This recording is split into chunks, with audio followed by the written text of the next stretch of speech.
Elman TV. Jeric Agosta. Kabanata 471. Laking gulat ni Patrick nang makita ang isang lalaking nakaitim na nakapilak na nakamaskara sa kanyang harapan. Ang lalaki ay si Jeric. Kasabay nito ang pagpasok nina Spencer, Troy, Victor at iba pang lider ng sekta sa silid. Nang makita nilang hindi na makagalaw si Patrick dahil selyado na ang kanyang mga trigger point, nagniningning sa tuwa ang kanilang mga mukha. Oo naman, tama si Jeric. Nakatakas si Patrick sa villa na ito.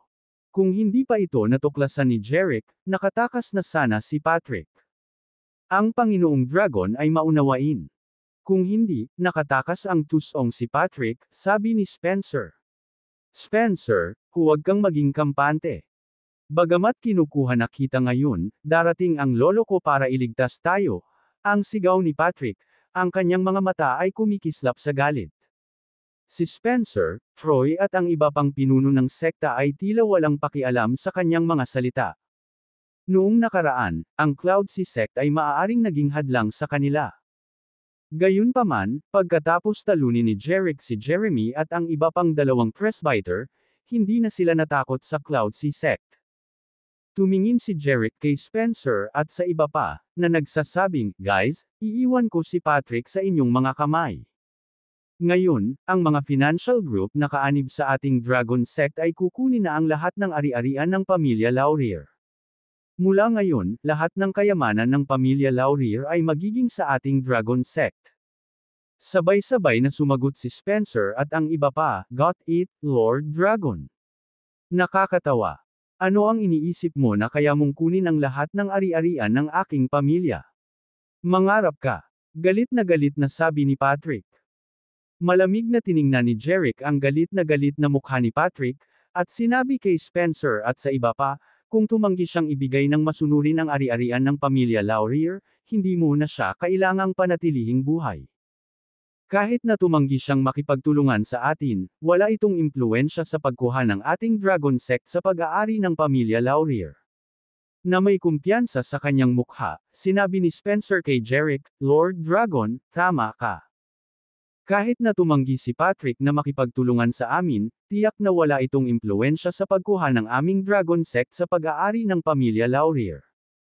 Ang pamilyang Laurier na bumagsak ay nasa awan ng Dragon Sect. Nang marinig ito ni Patrick, hindi namamalayang nagbago ang ekspresyon niya. Bagamat matigas ang kanyang kausap, alam niyang hindi na niya may tatago sa kanila ang mga ari-arian ng pamilya Laurier pagkatapos mahuli si Jeremy. Bukod dito, ang Cloud Sea sect, sa ilalim ng malaking banta sa kasalukuyan, ay walang kakayahang protektahan ang pamilya Laurier sa ngayon. Kung walang anumang proteksyon, magiging madali para sa Dragon Sect na kunin ang lahat ng ari-arian ng pamilya Laurier.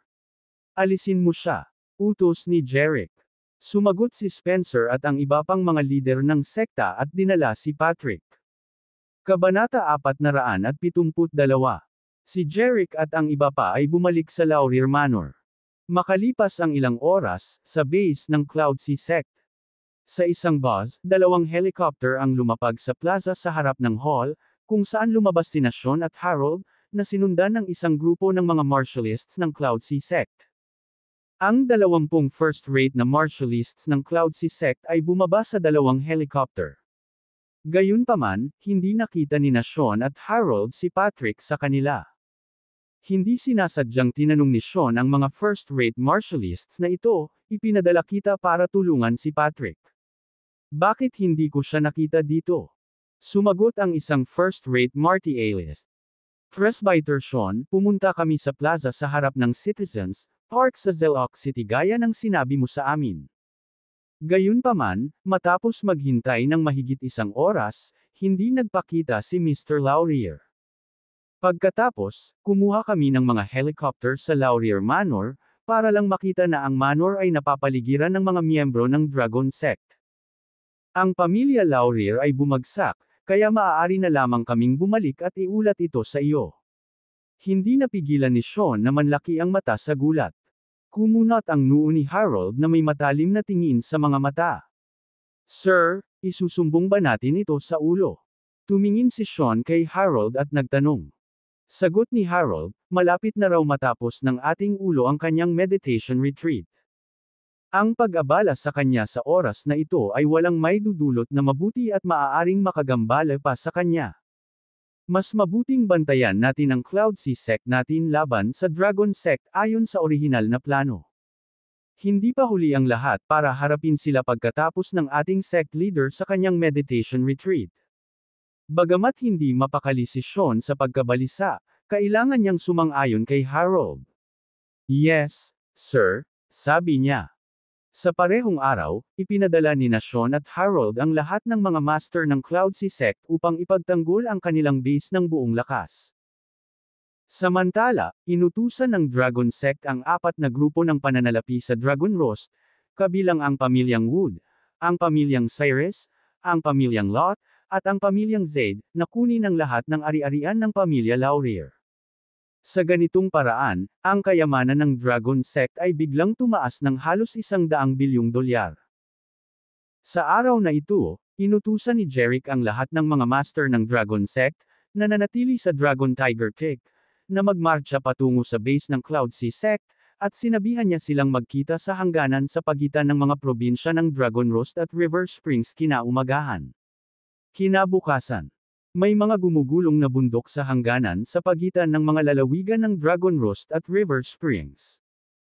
Sa paanan ng isang bundok, mayroong isang mahabang linya ng mga kotse, na binubuo ng daan-daang mga kotse, na nakaparada sa tabi ng kalsada, na napakaganda.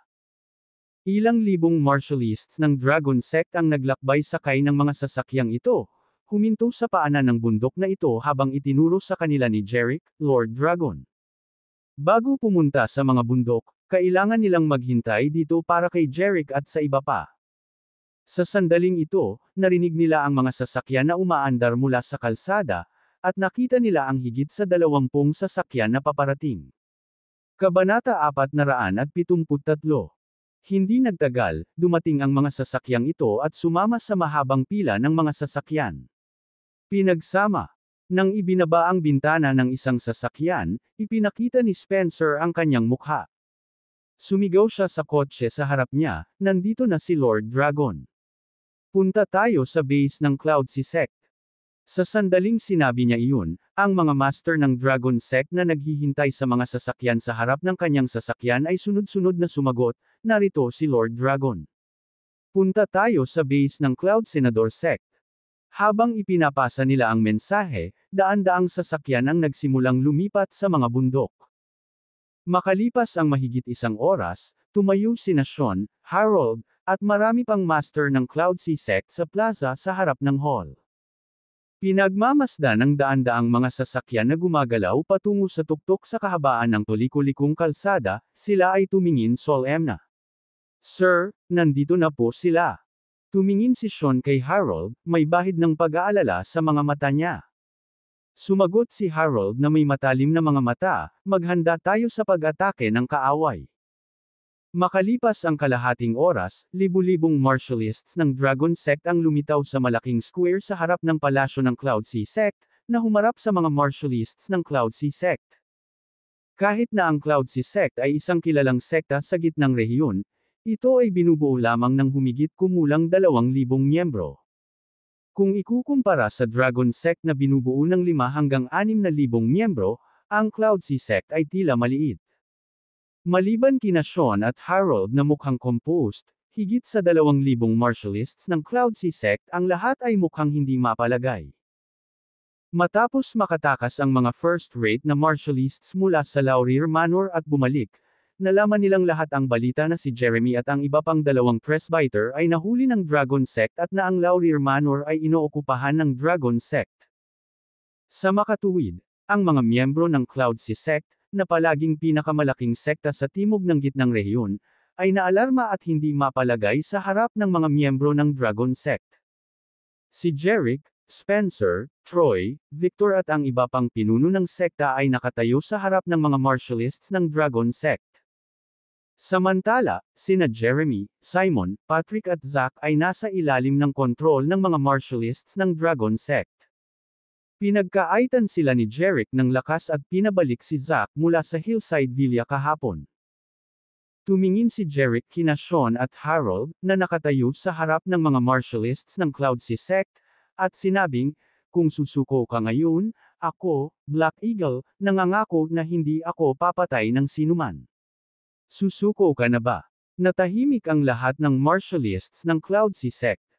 Sa sandaling ito, sinabi ni Harold sa malamig na boses, ang mga miyembro ng ating Cloud Sea Sect ay mas gugustuhin pang mamatay sa labanan kaysa sumuko. Kabanata 474. Tumingin si Jeric kay Harold at sinabing, buti, ang lakas ng loob mo. Pagkatapos, tumingin si Jeric kay Jeremy, Simon, si Morgan at ang iba pang mga bihag mula sa Cloud Sea Sect at ang pamilyang Laurier na nasa ilalim ng kontrol ng mga master ng Dragon Sect. Dalhin ang mga bihag. Utos ni Jeric. Agad na dinala ng mga master ng Dragon Sect ang mga bihag sa harapan, sinigawan sila, lumuhod. Hindi gustong lumuhod, ang tatlong presbyter na sina Jeremy, Simon at Morgan ay sunod-sunod na umiyak na may hindi maawat na mga ekspresyon. Mas gugustuhin pa nating mamatay kaysa lumuhod. Bagamat hindi sila sumusuko, sinipa sila ng mga masters ng Dragon Sect sa binti at halos mabali ang kanilang shank bones. Napasigaw sila sa sakit at lahat ay lumuhod sa lupa. Sila, na pinagkaitan ni Jeric ng kanilang lakas, ay hindi nakatiis na sinipa ng mga master ng Dragon Sekta sa lahat. Kasabay nito, sina Patrick at Zack ay pinaluhod ng mga master ng Dragon Sect. Lumapit si Jeric sa kanila at sinabing, Jeremy, bibigyan kita ng pagkakataon ngayon. Gusto kong hikayatin mo ang Cloud Sea Sect na sumuko. Kung pumayag silang sumuko, ipinapangako kong hindi kita papatayin o sinuman sa kanila. Sina Jeremy, Simon at Morgan ay sumimangot sa kanya. Dinuraan siya ni Jeremy, sinabing, Black Eagle, kahit napatayin mo ako, imposibleng hikayatin ko ang Cloud Sea Sect na sumuko. Bukod dito, naniniwala ako na walang miyembro ng Cloud Sea Sect ang susuko sa iyo. Tayong lahat ay mga lalaking may gulugod. Nakayukong sabi ni Jeric, nakikita ko na ang mga miyembro ng Cloud Sea Sect ay talagang mga tao ng gulugod. Pagkatapos sabihin iyon, tumingin si Jeric kay Spencer at sinabing, Spencer, dahil ang mga miyembro ng Cloud Sea Sect ay mga lalaking may gulugod na mas pinipili ang kamatayan kaysa kahihiyan, hindi na natin kailangang maghintay pa. Patayin natin silang lahat ayon sa gusto nila. Agad na sumagot si Spencer, nakuha ko, Lord Dragon. Pagkatapos ay tumingin siya sa mga Panginoon ng Dragon Sect na nagbabantay sa mga bihag, na nagsasabing, guys, makinig kayo. Patayin kaagad ang 5 bihag. Sila, na nagtangkang lipulin ang ating Dragon Sect, ay nararapat dito. Nakuha ko, Mr. Lloyd, ang sagot ng mga masters ng Dragon Sect. Pagkatapos, sunod-sunod nilang itinaas ang kanilang mga palad, naglalabas ng malalakas na pagsabog ng panloob na mana sa hangin. Alam ni na Jeremy, Simon, Morgan at Patrick na sila ay mapapahamak. Sunod-sunod nilang ipinikit ang kanilang mga mata na tila naghihintay ng kanilang kapahamakan. Nang makita ito, sina Sean, Harold at ang iba pa, na ilang metro ang layo, ay naantig lahat, ang kanilang mga mata ay kumikislap sa kalungkutan. Nang makitang ang kanilang mga presbyter sa ilalim ng kontrol ng Dragon Sect ay maaari lamang maghintay ng kanilang kapahamakan tulad ng mga tupa sa patayan na walang lakas na lumaban, ang lahat ng mga master ng Cloud Sea Sect ay lalong nabalisa at nawala ng lakas ng loob na makipaglaban sa buhay at kamatayan laban sa Dragon Sect. Ang Dragon Sect ay talagang kakilakilabot. Sa sandaling ito, narinig nila ang isang tinig na nagsusumamo, Panginoong Dragon, huwag mo akong patayin. Handa akong sumuko at maging alipin mo. Biglang napalingon ang lahat sa nagsalita. Ang nagsalita ay walang iba kundi si Zack. Agad namang nagmulat ng mata sina Jeremy, Simon at ang iba pa. Nang matuklasan nila na si Zack pala ang nakiusap kay Jeric na iligtas ang kanyang buhay, sa sobrang galit nila ay halos himatayan sila, lalo na si Jeremy na tila napahiya. Si Zack, ang kanyang apo, ay nakiusap kay Jeric na iligtas ang kanyang buhay at sinabi pa niyang handa siyang maging alipin ni Jeric. Bilang Grand Elder ng Cloud Sea Sect, naisip niya na isa itong ganap na kahihiyan sa kanya at sa Cloud Sea Sect. Wala pang miyembro ng Cloud Sea Sect ang sumuko kay Jeric. Sa hindi inaasahang pagkakataon, si Zack, bilang miyembro ng pamilya Laurier, ang unang sumuko, na talagang nagpahiya kay Jeremy. Lumapit si Jerick kay Zack at sinabing, akala ko ang mga miyembro ng Cloud Sea Sect ay talagang mga tao ng gulugod, at walang susuko. Pilit nang umiti si Zack at sinabing, I surrender, I surrender. Tumahimik ka, bastard. Si Jeremy, na sa wakas ay nagalit sa kanya, ay sinaway siya ng malakas. Sinulyapan ni Jerick si Jeremy at sinabi kay Zack, Zack, kung hikayatin mo ang mga miyembro ng Cloud Sea Sect na sumuko, ililigtas ko ang iyong buhay. Zack, kung maglakas loob kang gawin iyon, ipapaalas kita sa pamilya Laurier. Pananakot ni Jeremy kay Zack. Gayunpaman, hindi pinansin ni Zack ang babala ng kanyang lolo, tumingin sa mga miyembro ng Cloud Sea Sect sa tapat niya at sumigaw, Presbyter Sean, Mr. Harold, hindi ka kalaban ni Lord Dragon. Dapat kang sumuko sa Dragon Sect sa lalong madaling panahon. TM. Nang marinig ang panghihikayat ni Zack, ang mga miyembro ng Cloud Sea Sect ay natulala. Siyempre, galit na galit sina Scan at Harold. Hindi nakaimik sina Jeremy at Patrick dahil sa galit, namumula ang kanilang mga mukha. Ito ay isang kabuuang sakuna na ang pamilya Laurier ay nagkaroon ng isang walang gulugod na inapo. Nag-alok si Zack na maging alipin ni Jerick at hinikayat ang Cloud Sea Sect na sumuko dahil ayaw niyang mamatay. Bukod dito, napagtanto niya na kahit ang kanyang lolo na si Jeremy at ang iba pang dalawang presbyter ay hindi katugma kay Jerick, kaya halos imposible para sa Cloud Sea Sect na talunin si Jerick. Upang mabuhay, pinili niyang sumuko kay Silmore at handa pa siyang magtrabaho bilang kanyang alipin. Black Eagle, huwag mong isipin na susuko ang Cloud Sea Sect natin dahil lang sa nakumbinsi mo ang isang mahinang traidor na sumuko, sabi ni Harold na may harumph, hindi kami susuko maliban kung dadaan ka sa amin ni Presbyter Sean. Nang matapos siyang magsalita, tumingin siya kay Sean at sinabing, Sean, magtulungan tayo para harapin itong kalokohang Lord Dragon. Sige sir, patayin natin siya, pumayag si Sean. Kabanata 475. Pagkatapos, lumipad silang dalawa, naglalabas ng panloob na mana ng mga first-class master na kasing lakas ng bagyo. Sa sobrang lakas, isa-isa silang naghagis ng suntok at hampas na umaalingaw-ngaw sa hangin na parang kulog. Ang kanilang nakakatakot na aura ay bumalot sa isang lugar sa loob ng radius na 12-dosenang talampakan. Basag. Basag. Ang bawat tile sa sahig na apektado ng kanilang mga pag-atake ay nagkapira-piraso ng sunod-sunod sa ilalim ng matinding pressure. Sina Sean at Harold, na ang panloob na mana ay nagngangalit na parang bagyo, ay sumalakay kay Jerick gamit ang kanilang kamao at palad na parang hangin at kulog. Si Jerick ay nakasuot ng pilak na maskara, at ang kanyang buhok at damit ay lumipad sa hangin. Gayunpaman, ang tingin sa kanyang mga mata ay binubuo. Sa sumunod na sandali, nagkaroon ng kislap sa mga mata ni Jerick. Kinuha niya iyon gamit ang kamao niya kay Sean at ang palad niya kay Harold. Nagdulot ito ng matinding dagandong at panginginig ng boses sa hangin. Libo-libong agos ng hangin ang nagngangalit. Ang mga miyembro ng Dragon Sect at Cloud Sea Sect ay nakaramdam ng napakalaki at nakakatakot na aura, halos hindi makahinga. Sa sandaling ito, nakarinig sila ng dalawang nakakadurog na hiyawan. Pagkatapos ay nakita nilang pinalipad sina Sean at Harold dahil sa matinding lakas ni Jerick matapos maghagis ng suntok at hampas kay Jerick. Sa isang putok, nahulog silang dalawa sa parisukat na higit sa 10 metro ang layo, na nagpapataas ng ulap ng alikabok.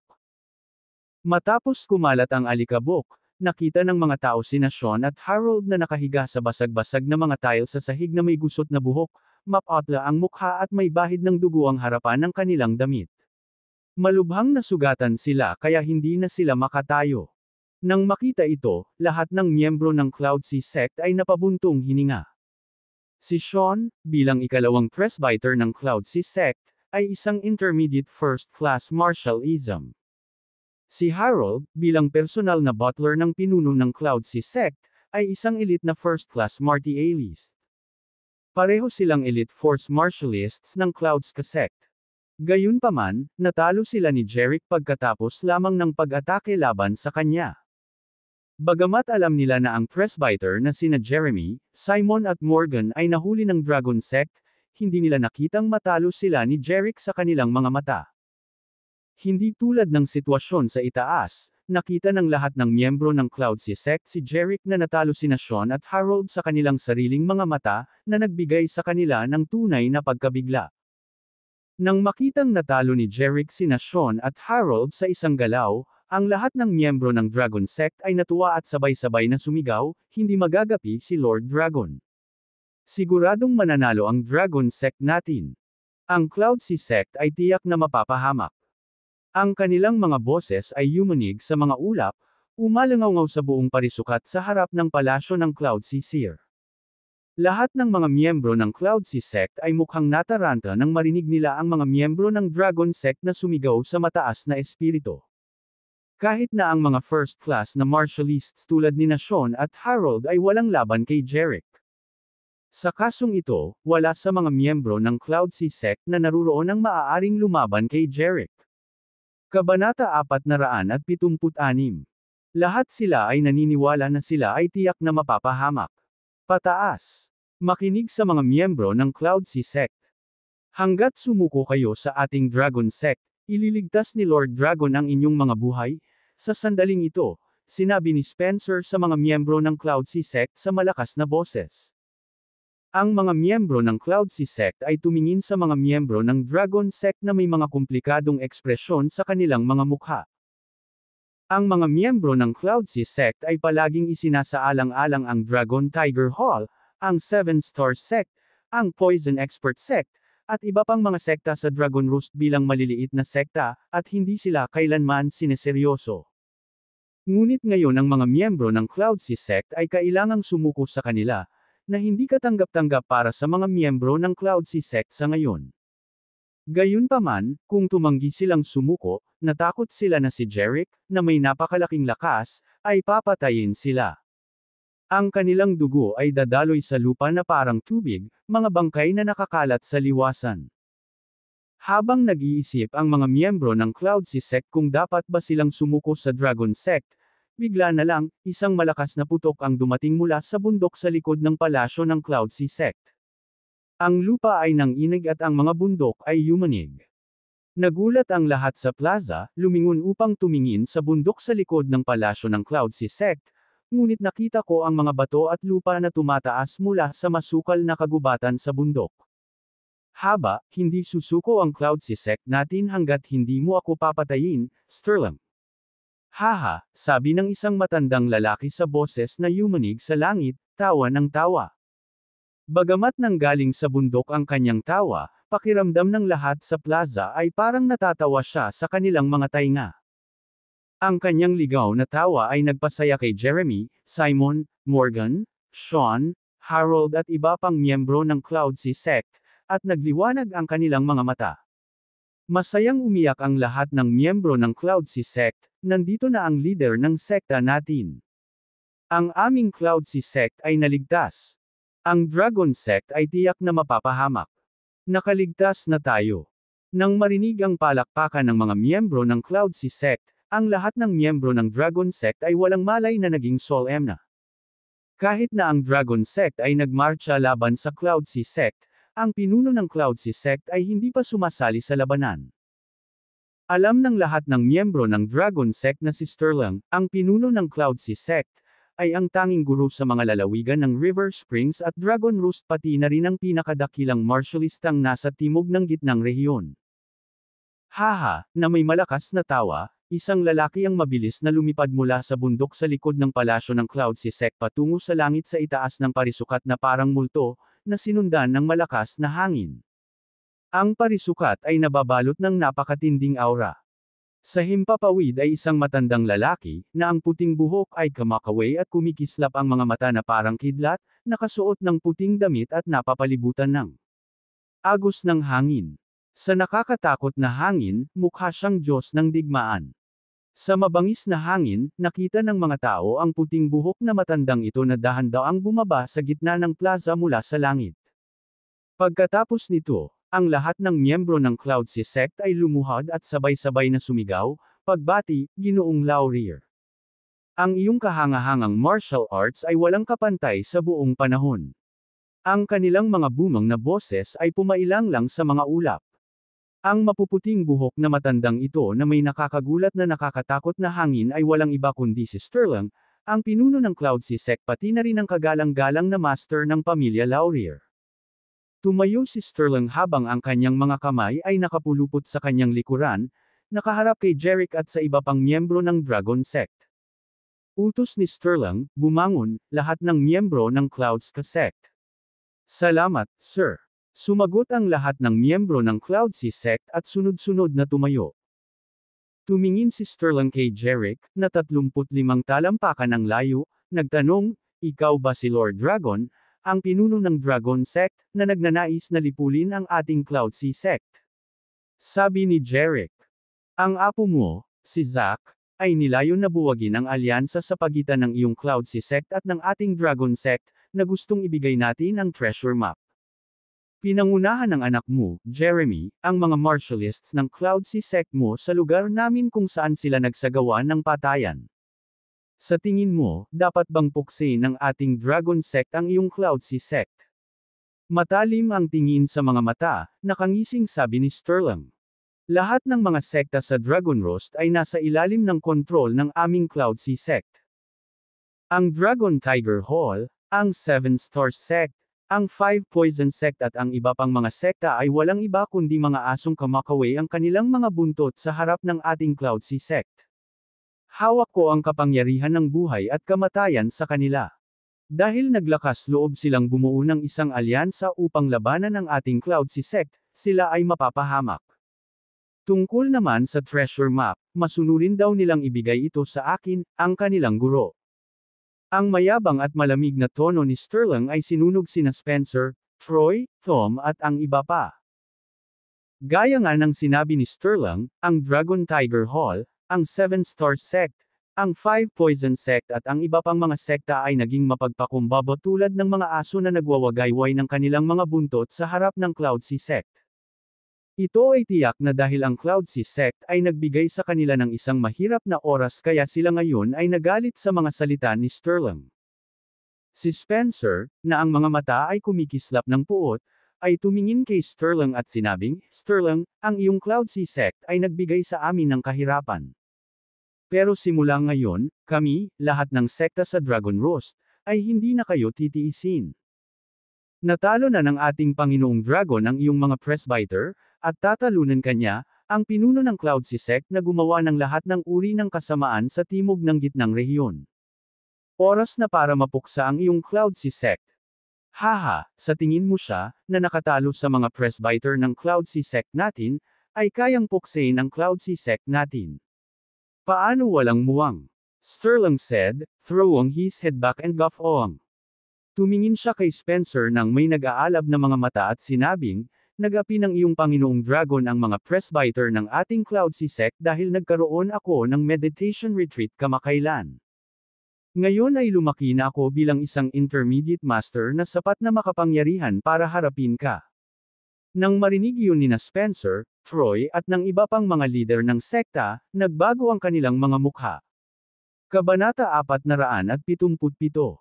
Si Sterling, isang intermediate master, ay isang matinding kaaway para kay Spencer at sa iba pang mga leader ng sekta. Ang isang first class na Marty A-list ay nakakagulat na makapangyarihan, habang ang isang intermediate master ay maaaring makabuo ng pressure na kasing laki ng 40,000 kilo sa isang strike. Ang panloob na mana ng isang master ay napakalaki kaya kapag ginawa niya ito, lahat ng mas mababa sa kanya sa loob ng 50 milya ay malubhang masugatan at magsusuka ng dugo. Sa makatuwid, kahit na ang Dragon Sect ay binubuo ng libu-libong miyembro, kapag naglunsad si Sterling ng buong lakas ng pag-atake, lahat sila ay papatayin. Isang guro, na kayang pumatay ng libu-libong tao sa isang galaw, ay kakilakilabot. Si Spencer, Troy at ang iba pang pinuno ng sekta ay nagbago ng mukha dahil naniniwala sila na lahat ng martialists ng Dragon Sect ay kakatayin lamang ni Sterling. Si Spencer, Troy at ang iba pang mga leader ng sekta ay tumingin kay Jerick. Sa kanilang opinyon, ang tanging pag-asa para talunin si Sterling ay si Jerick. Tumingin si Jeric kay Sterling, na mukhang labis na mapagmataas, sinabi. Natatakot ako na hindi mo kami kayang harapin bilang isang intermediate master lang. Nang marinig ito, sumimangot si Sterling at tumingin kay Jeric. Maging ang lahat ng martialists ng Cloud Sea Sect ay hindi makapaniwalang tumingin kay Jeric, nagtataka kung narinig nila siya.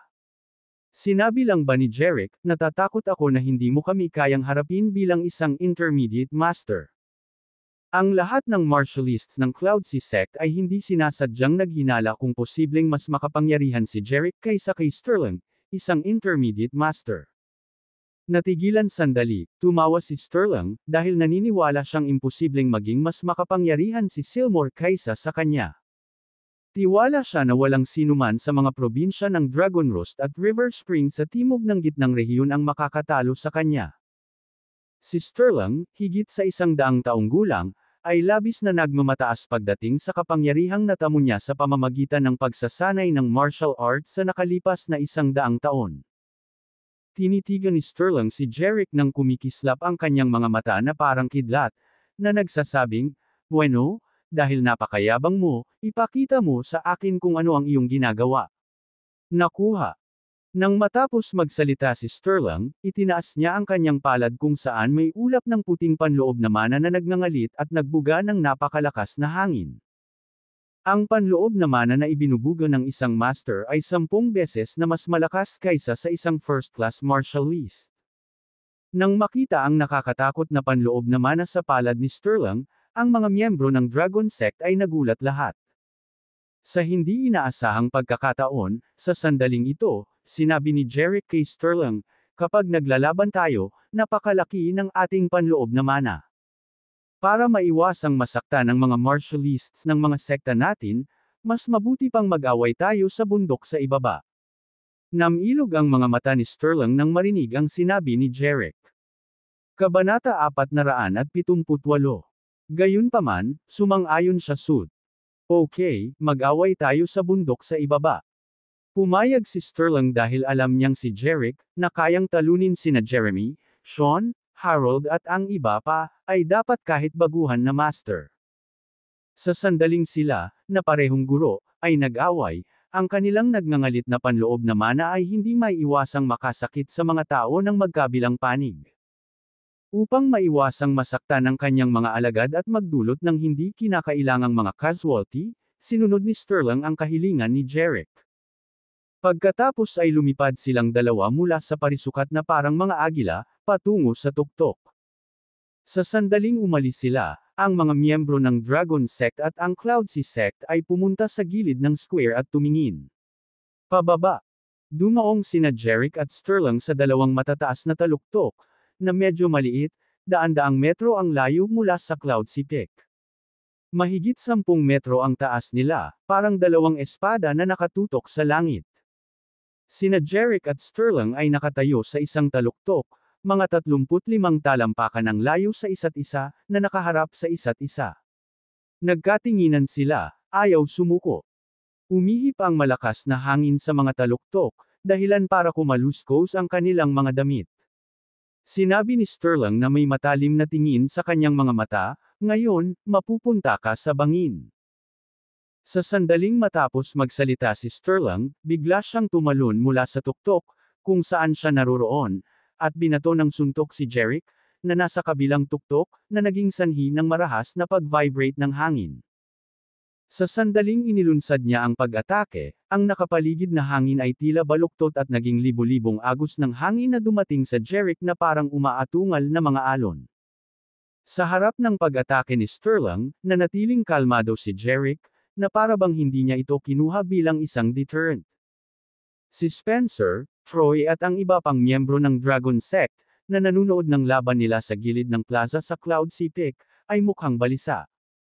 Sa sandaling ito, nagkaroon ng kislap sa mga mata ni Jeric, na nasa tuktok sa ibaba. Bigla na lang siyang napalibutan ng magulong agos ng hangin.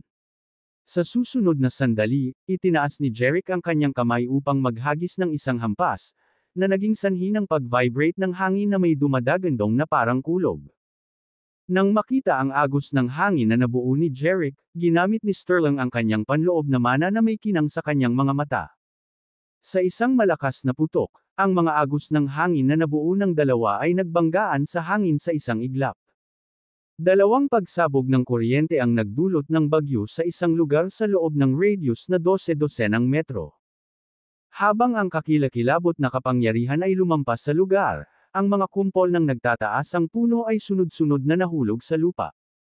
Kasabay nito, naramdaman ni Sterling ang isang pagsabog ng napakalakas na kapangyarihan, na agad na natamba. Siya ay pinalipad na parang saranggola na may putol na tali, na bumagsak sa tuktok kung saan siya nakatayo lamang. Ang maliit na taluktok, na nakatutok sa langit na parang espada, ay agad na binasag sa kalahati ng gitna ni Sterling. Pagkatapos noon, ito, na mahigit 10 metro ang taas at ilang metro ang lapad, ay bumagsak. Nahulog, ibinaon si Sterling na nahulog sa ilalim ng maliit na taluktok. Humina ang bagyo, at naibalik ang kalmado. Gayunpaman, isa lamang sa dalawang maliliit na taluktok, na mahigit 10 metro ang taas sa mga bundok, ang nakaligtas. Sa maliit na taluktok ay nakatayo si Jerick, na ang itim na damit ay lumipad sa hangin at ang mga mata ay kumikinang na parang mga bituin, na nakasuot ng pilak na maskara. Ang mga miyembro ng Dragon Sect at ang Cloudsea Sect sa gilid ng square sa Cloudsea Peak ay nagulat lahat, lalo na ang mga miyembro ng Cloudsea Sect na hindi makapaniwala na natalo ni Jerick ang kanilang sect leader sa isang galaw gaya ng ginawa niya sa labanan laban kina Sean at Harold. Naniniwala sila na kapag nagpakita na ang kanilang sect leader matapos ang kanyang meditation retreat, tiyak na magagawa niyang talunin si Jerick at lipulin ang buong Dragon Sect. Gayunpaman, napatumba ni Jerick si Sterling sa isang galaw. Pagkatapos ay sinira ni Sterling ang maliit na tuktok pababa at inilibing ng mga kwento. Nahirapan silang tanggapin na ganoon na lamang ang pagtatapos ng labanan at nadurog ang lahat ng kanilang pag-asa. Sinulyapan ni Jerick ang tumpok ng lupa at mga bato na nagbaon kay Sterling sa paanan ng bumagsak na rurok, at lumipad patungo sa plaza sa Cloudsea Peak. Siya na deliryong maliksi ay dumapo sa gilid ng plaza. Ang lahat ng miyembro ng Dragon Sect ay sabay-sabay na naghiyawan sa mga boses na yumanig sa mga ulap, si Lord Dragon ay nanalo. Ang pinuno ng Cloudsea Sect ay natalo na. Ang aming Dragon Sect ay ang pinakadakilang sekta sa gitnang rehiyon. Naniniwala ang lahat ng miyembro ng Dragon Sect na imposibleng mabuhay si Sterling, na ibinaon ng lupa at mga bato sa paanan ng nahulog na rurok. Matapos mamatay si Sterling, wala nang lakas ang Cloudsea Sect na makipagkompetensya sa Dragon Sect. Siyempre, nag-cheer sila at nagpalakpakan para ipagdiwang ito. Kabanata 479. Tiningnan ni Spencer ang mga miyembro ng Cloudsea Sect ng may matalim na tingin at sinabi sa malamig na boses, "Sa nakikita mo, ang pinuno ng sekta mo ay nabaon sa mga bato. Ngayon, mayroon ka lamang isang pagpipilian na sumuko sa ating Dragon Sect. Kung hindi, haantong ka kay Sterling." Nang marinig ito, nagulat ang lahat ng miyembro ng Cloudsea Sect. Tama si Spencer. Ang Cloudsea Sect ay dumating sa isang dead end. Ang 4 na presbyter at ang personal na mayordomo ng sect leader ay nahuli o nasugatan ng husto. Ang pinakamahalagang leader ng sect ay inilibing ng mga bato. Wala sa mga miyembro ng Cloudsea Sect ang maaaring makipagkompetensya kay Jerick. Ang lahat ng miyembro ng Cloudsea Sect ay maaaring sumuko o mapatay. Kaya, sa sandaling ito, ang mga miyembro ng Cloudsea Sect ay hindi kasing determinado tulad ng dati at nagsimulang mag-alinlangan. Spencer, ipaglalaban kita hanggang kamatayan. Sa sandaling ito, may dumating na boses na may galit at puot. Napatingin ang lahat sa boses, para lamang makita na si Jeremy ay lalapit na kay Spencer na may dugong mga mata at isang mabangis na tingin, na parang may balak na mamatay kasama niya. Gayunpaman, ang dalawang martialists ng Dragon Sect, na nagbabantay sa kanya, ay pigilan siya ng buong lakas. Si Jeremy, na galit, ay napilitang lumuhod, hindi makagalaw, at napabuntong hininga na lamang. Imposible para sa kanya, na pinagkaaitan ni Jerick ng kanyang lakas, na makawala mula sa dalawang martialists ng Dragon Sect. Biglang nawala ng kontrol si Jeremy dahil nahirapan siyang pagmasdan ang kanyang ama na natalo ni Jerick at ibinaon ng mga bato sa paanan ng bumagsak na taluktok. Sa sandaling ito, hiniling ni Spencer ang Cloud Sea Sect na sumuko at pinagbantaan ng lahat ng miyembro ng Cloud Sea Sect sa kanilang buhay. Kaya naman, nagalit si Jeremy at nilayon niyang labanan si Spencer hanggang kamatayan. Gayunpaman, imposibleng magtagumpay ang kanyang nakatutuwang plano. Jeremy, hindi mo naisip na ikaw pa rin ang hindi mapag-aalinlanganang mayabang na Grand Presbyter ng Cloud Sea Sect, hindi ba? Nakangising sabi ni Spencer habang papalapit kay Jeremy, "Let me tell you. Ngayon ay isa ka na lamang sa aming mga bihag. Ang iyong buhay at kamatayan pati na rin ang iba pang miyembro ng Cloud Sea Sect ay pagpapasya ng ating Panginoong Dragon at Dragon Sect. Spencer, kahit talunin mo ang Cloud Sea Sect namin, hindi kami aamin ng pagkatalo, lalo pa sumuko." Si Jeremy, na ang mga mata ay kumikislap sa galit, na mayabang na sigaw. Sa sandaling ito, sinabi ni Jeric, "Lahat ng miyembro ng Cloud Sea Sect, makinig. Ang mga sumuko at lumuhad ay maliligtas, habang ang mga tumatangging gawin iyon ay papatayin." Pagkatapos sabihin iyon, sinulyapan ni Jeric ang lahat ng martialists ng Cloud Sea Sect. Lahat ng martialists ng Cloud Sea Sect, na nakakita kung gaano kakilakilabot si Jeric, ay nakaramdam ng lamig sa kanilang mga spine, na nabalot sa pamamagitan ng kanyang nakamamatay na hangin sa isang iglap. Kabanata 480. Habang nanahimik silang lahat, bigla silang nakarinig ng malakas na boses, "Panginoong Dragon, handa akong sumuko sa Dragon Sect. Mangyaring iligtas ang aking buhay." Agad na bumagsak ang kanilang mga mata sa nagsalita. Nalaman nilang si Zack iyon. Nang makitang pinagtaksilan silang muli ni Zack, lahat ng mga miyembro ng Cloud Senador Sect ay nakaramdam ng pagkasira sa kanya. Si Zack na yata ang pinaka-duwag at walang hiyang tao na nakita nila. Kasabay nito, biglang ibinuko ni Jeremy ang kanyang bibig at tumalsik ang isang bibig ng dugo.